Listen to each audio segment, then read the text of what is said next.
Hello दोस्तों, हिंदी की आशा channel में आपका स्वागत है।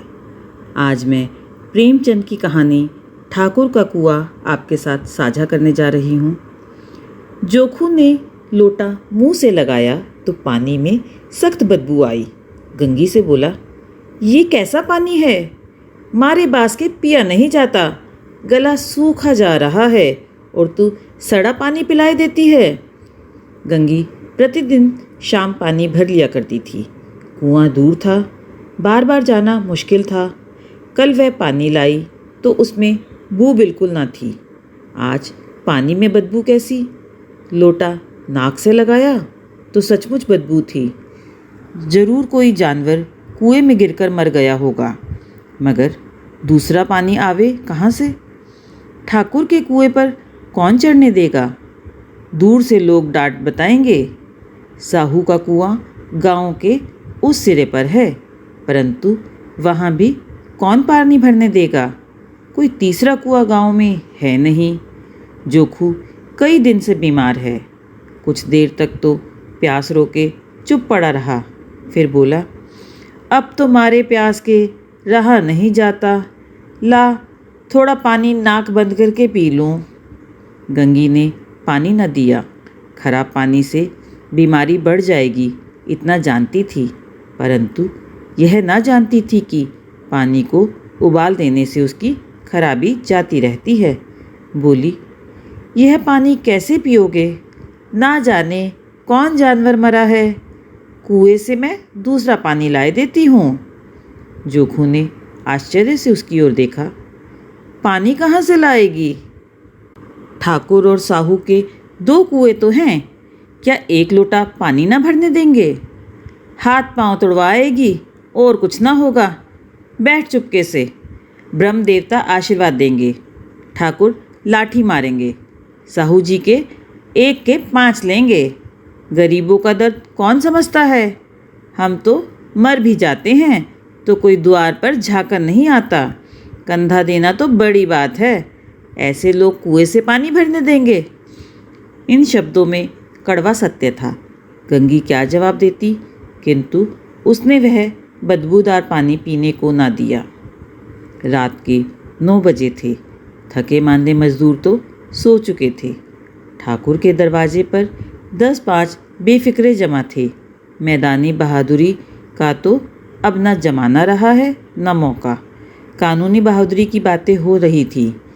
कितनी होशियारी से ठाकुर ने थानेदार को एक खास मुकदमे में रिश्वत दी और साफ निकल गए। कितनी अक्लमंदी से एक मार्के के मुकदमे की नकल ले आए। नाजिर और मुहत्तिम तभी कहते थे, नकल नहीं मिल सकती। कोई 50 मांगता, कोई 100। यहाँ बेपैसे कोड़ी नकल उड़ा दी। काम करने का ढंग चाहिए। इसी समय गंगी कुएं से पानी लेने पहुंची। कुप्पी की धुंधली रोशनी कुएं पर आ रही थी। गंगी जगत की आड़ में बैठी मौके का इंतज़ार करने लगी। इस कुएं का पानी सारा गांव पीता है, किसी के लिए रोका नहीं। सिर्फ ये बदनसीब नहीं भर सकते। गंगी का विद्रोही दिल रिवाजी पाबंदियों और मजबूरियों पर चोट करने लगा। हम क्यों नीच हैं और ये लोग क्यों ऊंच हैं? इसलिए कि ये लोग गले में तागा डाल लेते हैं। यहाँ तो जितने हैं एक से एक छठे हैं। चोरी ये करे, जाल फरेब ये करें, झूठे मुकदमे ये करे। अभी इस ठाकुर ने तो उस दिन बेचारे गडेरिए की भेड़ चुरा ली थी और बाद में मार कर खा गया। इन्हीं पंडित के घर में तो 12 मास जुआ होता है। यही साहू जी तो घी में तेल मिलाकर बेचते हैं। काम करा लेते हैं, मजूरी देते नानी मरती है। किस किस बात में हमसे ऊंचे हैं? हम गली गली चिल्लाते नहीं कि हम ऊंचे हैं। हम ऊंचे कभी गांव में आ जाती हूँ तो रस भरी आँख से देखने लगते हैं, जैसे सबकी छाती पर सांप लौटने लगता है। परंतु घमंड यह है कि हम ऊंचे हैं। कुएं पर किसी के आने की आहट हुई। गंगी की छाती धक धक करने लगी। कहीं देख ले तो गजब हो जाए, एक लात भी तो नीचे न पड़े। उसने घड़ा और रस्सी उठा ली और झुककर चलती हुई एक वृक्ष के अंधेरे साए में जा खड़ी हुई। कब इन लोगों को दया आती है किसी पर। बेचारे महंगू को इतना मारा कि महीनों लहू थूकता रहा, इसलिए तो कि उसने बेगार ना दी थी। इस पर ये लोग ऊंचे बनते हैं। कुएं पर स्त्रियां पानी भरने आई थी, इनमें बात हो रही थी। खाना खाने चले और हुक्म हुआ कि ताज़ा पानी भर लाओ, घड़े के लिए पैसे नहीं हैं। हम लोगों को आराम से बैठे देखकर जैसे मर्दों को जलन होती है। हाँ, यह तो ना हुआ कि कलसिया उठाकर भर लाते, बस हुक्म चला दिया कि ताज़ा पानी लाओ, जैसे हम लोंडियाँ ही तो हैं। लौंडियाँ नहीं तो और क्या हो तुम। रोटी कपड़ा नहीं पाती, 10-5 रुपये भी छीन झपट कर ले ही लेती हो, और लौंडियाँ कैसी होती हैं। मत लजाओ दीदी, छिन भर आराम करने को जी तरस कर रह जाता है। इतना काम किसी दूसरे के घर कर देती तो इससे कहीं आराम से रहती, ऊपर से वह एहसान मानता। यहाँ काम करते करते मर जाओ, पर किसी का मुंह ही सीधा नहीं होता। दोनों पानी भरकर चली गई तो गंगी वृक्ष की छाया से निकली और कुएं की जगत के पास आई। बेफिक्री चले गए थे।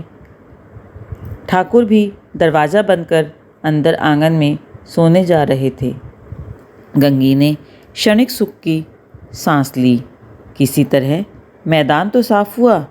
अमृत चुरा लाने के लिए जो राजकुमार किसी ज़माने में गया था, वह भी शायद इतनी सावधानी के साथ और समझ बूझ कर ना गया हो।